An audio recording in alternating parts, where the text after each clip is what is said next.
নমস্কার, আমি সাম্য। প্রতি পরম্পরা ডিজিটাল নিউজে আপনাদের স্বাগত। আজকের শিরোনামে, কোটা সংরক্ষণের বিরোধিতায় বাংলাদেশের যুব ছাত্র সমাজ, হতাহত শতাধিক। ইউরোপের সর্বোচ্চ পর্বত শিখরে এক বাঙালি। বটুকেশ্বর দত্ত, ভুলে যাওয়া এক ভারতীয় নায়কের নাম।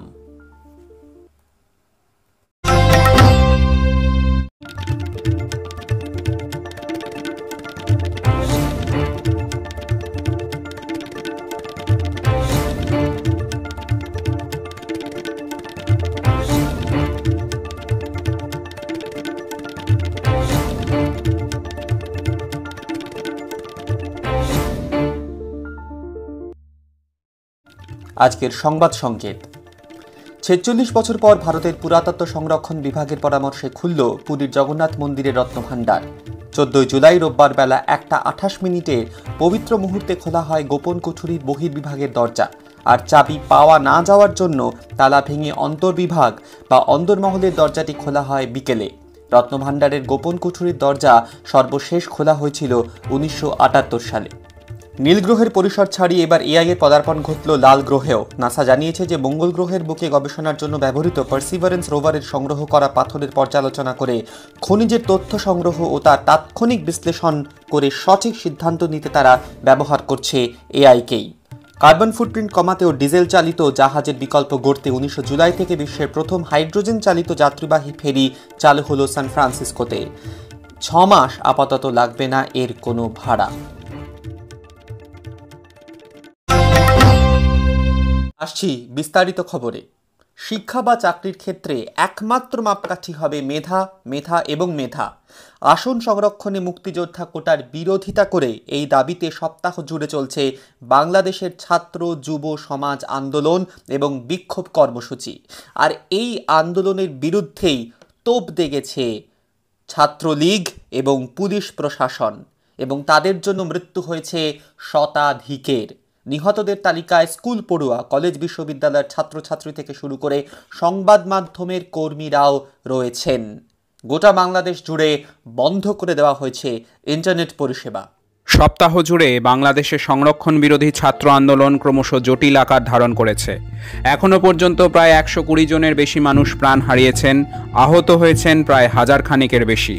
ঠিক কোন জায়গা থেকে এমন ভয়াবহ বিক্ষুব্ধ পরিস্থিতির সৃষ্টি হলো সে সম্পর্কে একবার পর্যালোচনা করা যাক। বাংলাদেশের এবারের এই ছাত্র আন্দোলনের প্রধান ইস্যু চাকরি ও শিক্ষাক্ষেত্রে সংরক্ষণ বাতিল করা, বিশেষত মুক্তিযোদ্ধা কোটার সংরক্ষণ। প্রসঙ্গত, বাংলাদেশের কোটা ব্যবস্থা চালু হয়েছে ১৯৭২ সালে স্বাধীন বাংলাদেশ গঠনের পরেই। বাংলাদেশে মুক্তিযুদ্ধে অংশগ্রহণকারীর পরিবারবর্গ, নারী কোটা, অনগ্রসর জেলা, জনজাতি ও শারীরিকভাবে প্রতিবন্ধী এই ৫টি কোটায় সংরক্ষণের ব্যবস্থা আছে। বাংলাদেশের বিভিন্ন সরকারের আমলেই এই কোটা সংরক্ষণগুলি বহাল থেকেছে। কিন্তু বাংলাদেশের কিছু মৌলবাদী সংগঠনগুলি বরাবরই মুক্তিযোদ্ধা কোটা ও নারী কোটার বিরোধিতা করে এসেছে। ২০১৮ সালে বাংলাদেশে আওয়ামী লীগ সরকার কোটা ব্যবস্থার সংস্কার করে মুক্তিযুদ্ধ কোটায় ৩০% আসন বৃদ্ধি করলে সেই বছরেই এই কোটা বৃদ্ধির প্রতিবাদে আন্দোলনে নামে শিক্ষার্থীরা। প্রবল চাপে পড়ে শেখ হাসিনা সরকার এই সংরক্ষণ প্রত্যাহার করে নেয়। সম্প্রতি একটি বিচারাধীন মামলায় হাইকোর্ট নির্দেশ দেয় এই সংরক্ষণ প্রত্যাহার বেআইনি, তাই আবারও বর্ধিত কোটা বহাল হয়ে যায়। ছাত্ররা আবার প্রতিবাদ কর্মসূচিতে নামে। এরই মধ্যে চীনের বিদেশ সফর শেষে গত সোমবার প্রধানমন্ত্রী শেখ হাসিনাকে একটি সাংবাদিক বৈঠকে মুক্তিযুদ্ধ কোটার ব্যাপারে জানতে চাওয়া হলে তিনি তার বিবৃতিতে রাজাকারদের প্রসঙ্গ টেনে আনেন। এই রাজাকাররা ছিল ৭১-এর মুক্তিযুদ্ধে পূর্ব পাকিস্তানপন্থী খান সেনাদের সহায়ককারী। পার্সি শব্দ রাজাকারের অর্থ স্বেচ্ছাসেবী। শেখ হাসিনার এই মন্তব্যই যেন ঘৃতাহুতির কাজ করে। সেই সঙ্গে ছাত্র আন্দোলনের গতি প্রকৃতি নিয়ে সরকারপক্ষের উদাসীনতা ও আন্দোলনরত ছাত্রছাত্রীদের দমনে পুলিশ প্রশাসনের তুলনায় সরকার ঘনিষ্ঠ ছাত্রলীগের কর্মীদের অন্যায়ভাবে নিযুক্ত করলে পরিস্থিতি আরও ভয়াবহ হয়ে ওঠে। বর্বরোচিত আক্রমণে বাংলাদেশের বিভিন্ন বিশ্ববিদ্যালয় ও কলেজগুলিতে হতাহতের ঘটনা ঘটতে থাকে গত মঙ্গলবার থেকেই। পুলিশ প্রশাসন যথোপযুক্ত ভূমিকায় বিক্ষোভকারীদের প্রতিহত করতে ব্যর্থ হয়, বরং দেখা যায় পুলিশের ছোড়া রাবার বুলেটের গুলিতেই প্রাণ হারাচ্ছে আন্দোলনরত ছাত্রছাত্রীরা। বিক্ষোভ ও সংঘর্ষের ঘটনা কলেজ বিশ্ববিদ্যালয়ের ক্যাম্পাসের বাইরে পাবলিক প্লেসগুলিতে ছড়িয়ে পড়ে। ঢাকা শহরের বিভিন্ন জায়গায় অবরোধ, অগ্নিসংযোগ, ভাঙচুরের ঘটনাগুলির পাশাপাশি সংঘর্ষের ঘটনাগুলি আরও ব্যাপক আকার ধারণ করে। পাল্টা আক্রমণে নামে আন্দোলনরত ছাত্রছাত্রীরা ক্রমাগত হতাহতের সংখ্যা বাড়তে থাকে।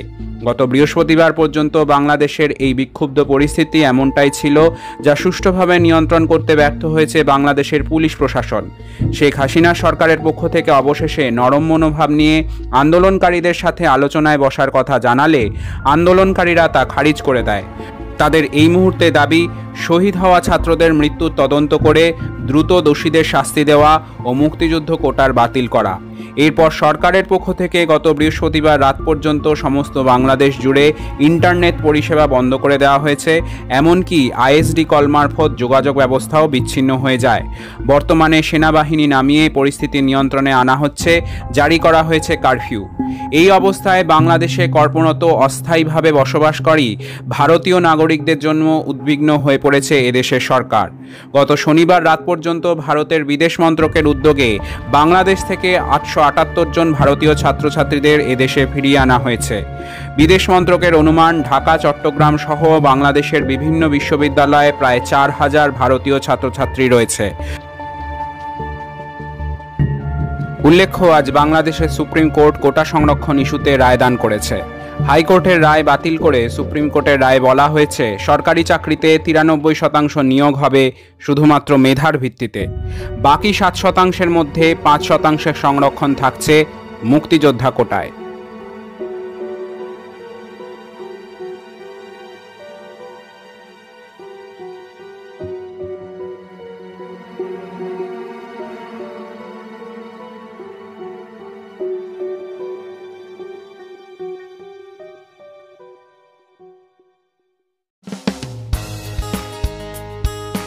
ব্রততী পরম্পরা ও কাব্যায়নের বিভিন্ন শাখায় অফলাইন ও অনলাইন আবৃত্তি প্রশিক্ষণের জন্য ভর্তি চলছে।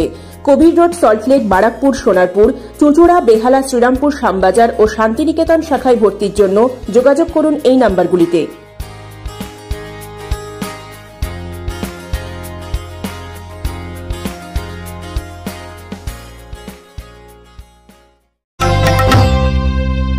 মাউন্ট এলব্রুস ইউরোপের সর্বোচ্চ পর্বতশৃঙ্গ। রাশিয়ার ইউরোপীয় অংশের দক্ষিণাংশে জর্জিয়ার সাথে রাশিয়ার সীমান্তের ঠিক উত্তরে অবস্থিত এই পর্বতটি ককেশাস পর্বতমালার অংশ। গত 9 জুলাই এই পর্বতশৃঙ্গে পা রাখলেন একজন বাঙালি। তিনি উত্তরপাড়া, হুগলির বাসিন্দা এবং 28 বছর মাত্র বয়স তার। তার নাম শুভম চট্টোপাধ্যায়। এই পর্বতের উত্তর দিক থেকে উঠে উত্তর দিকেই নেমে যাওয়া প্রথম ভারতীয় তিনি।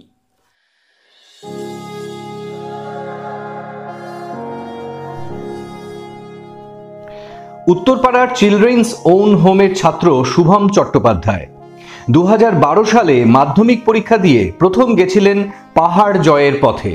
সেবার লক্ষ্য ছিল বহুল পরিচিত সান্দাকফু। এরপরেই তিনি পড়েন পাহাড়ের প্রেমে।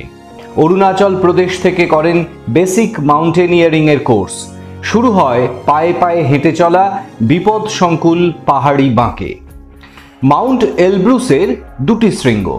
পশ্চিমে অবস্থিত সর্বোচ্চটি 5642 মিটার বা 18510 ফিট উঁচু। পূর্ব দিকে দ্বিতীয়টি 5621 মিটার উঁচু। দুটি আসলে আগ্নেয়গিরির অংশ। আভিধানিক ভাষায় একে বলা হয় স্ট্র্যাটোভলক্যানো। শুভমের মাউন্ট এলব্রুস অভিযান শুরু হয়েছিল জুলাই মাসের 1 তারিখ। প্রথমে তিনি উড়ে যান রাশিয়ায়, মিলিত হন টিমের সাথে। শুভম ছাড়া সেখানে সবাই রাশিয়ান। ছিল ভাষার সমস্যা। অন্যান্য টিম মেম্বাররা ইংরেজি প্রায় বোঝেনি না, তবুও এগিয়ে চলেন শুভম তার অদম্য জেদ নিয়ে। ওয়েট করবে আর আমি আর আলেকজান্ডার উঠবো, বাট আলেকজান্ডারও বুঝতে পারছি না কি করতে চাইছে। So let's see what happens.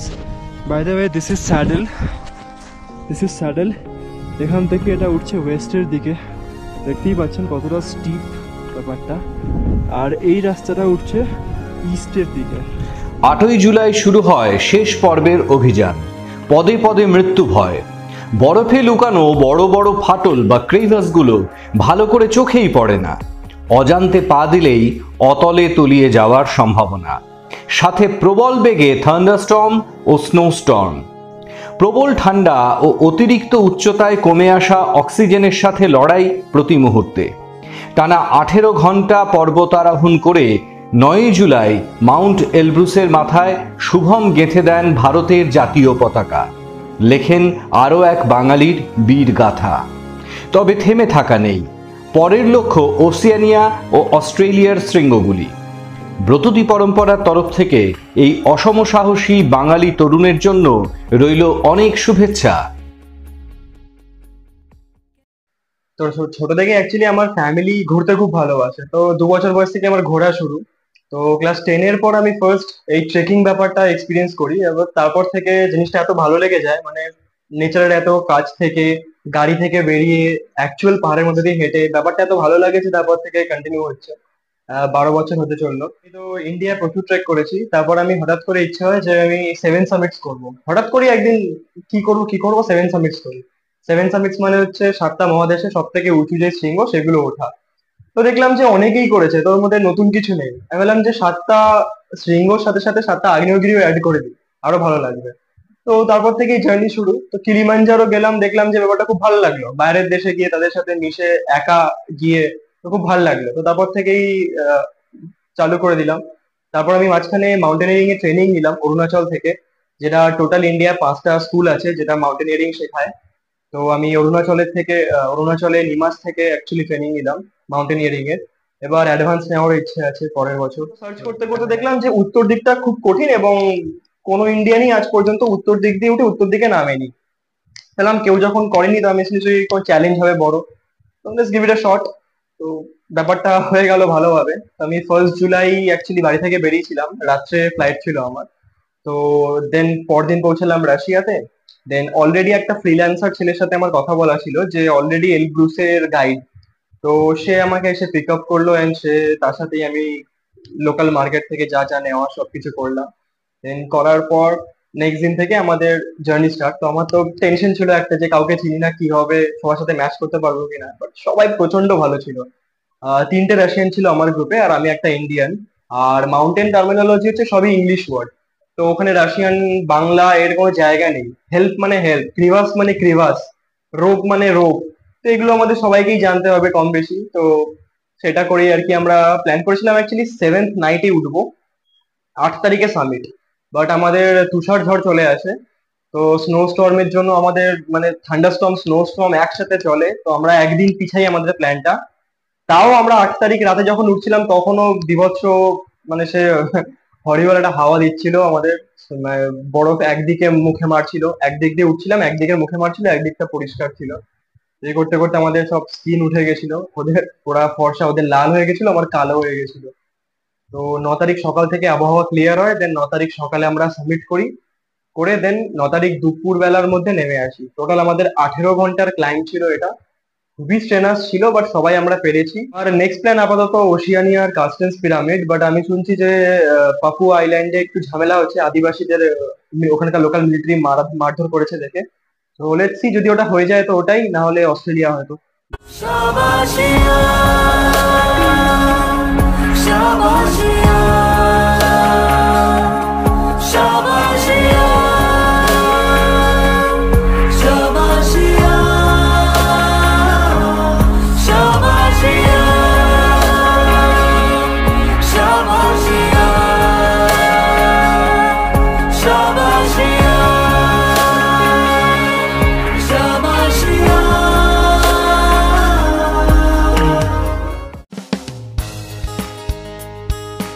Bratati পরম্পরা ও কাব্যায়নের বিভিন্ন শাখায় অফলাইন ও অনলাইন আবৃত্তি প্রশিক্ষণের জন্য ভর্তি চলছে।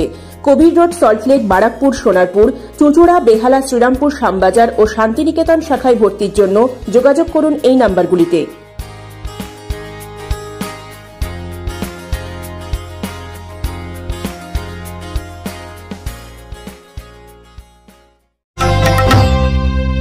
ভারতবাসীর কাছে যদি প্রশ্ন করা হয় দেশপ্রেমিকেরা মরে গেলে সম্মানিত হয় আর জীবিত অবস্থায় বিলুপ্ত হয়, তাই না? বটুকেশ্বর দত্ত এমনই একজন বিস্মৃত সিংহ হৃদয়। তবে তিনি স্বাধীনতা সংগ্রামে তার অবদানের জন্য খুব বেশি কৃতিত্ব পাননি। ভগৎ সিং, রাজগুরু এবং চন্দ্রশেখর আজাদ সম্পর্কে আমরা সকলেই জানি, কিন্তু বটুকেশ্বরও কেন্দ্রীয় আইনসভায় ভগৎ সিংয়ের সাথে কয়েকটি বোমা বিস্ফোরণ ঘটিয়েছিলেন। জানা নেই, তাই তো? চলুন ভারতীয়দের স্বাধীন জীবনে এই কৃতি বাঙালি রক্তপাতের কাহিনী আজ খুঁজে দেখা যাক।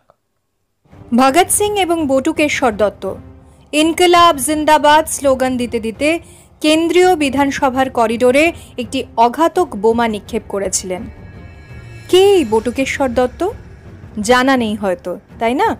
আসুন তাহলে ঘটনাটি প্রথমে বিশদে বলি।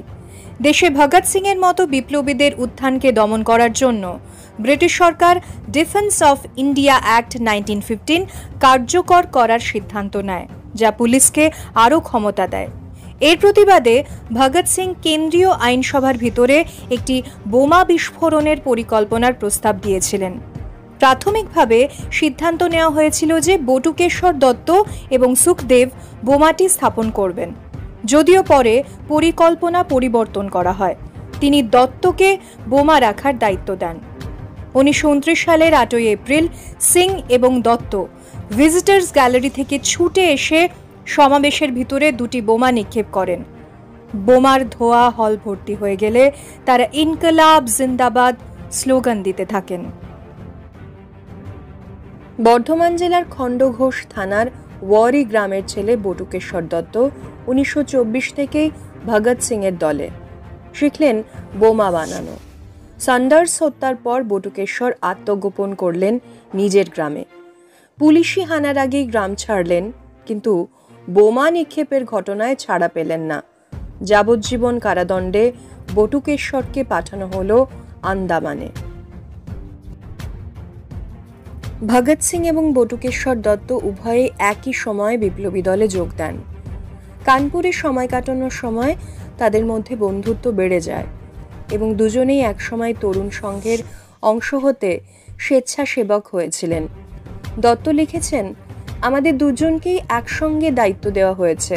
আমরা দুজনেই রাতে গঙ্গার ধারে দাঁড়িয়ে লণ্ঠন ধরেছিলাম, যাতে স্রোতে নেমে কাউকে তীরে পৌঁছানোর চেষ্টা করে বাঁচানো যায়। বটুকেশ্বর ভগৎ সিংকে বাংলা শিক্ষায়ও সাহায্য করেছিলেন এবং কাজী নজরুল ইসলামের কবিতার সঙ্গে তাকে পরিচয় করিয়ে দিয়েছিলেন। তিনি আন্দামান জেলে থাকাকালীন রাজনৈতিক আসামিদের উপর অকথ্য অত্যাচারের বিরুদ্ধে দুবার অনশন করেছিলেন। এছাড়াও তিনি দ্য কল নামে একটি হাতে লেখা ম্যাগাজিনও লিখতেন। তাকে 1937-এ আন্দামান থেকে হাজারিবাগে, তারপর দিল্লির জেলে এবং অবশেষে পাটনা জেলে স্থানান্তরিত করা হয়।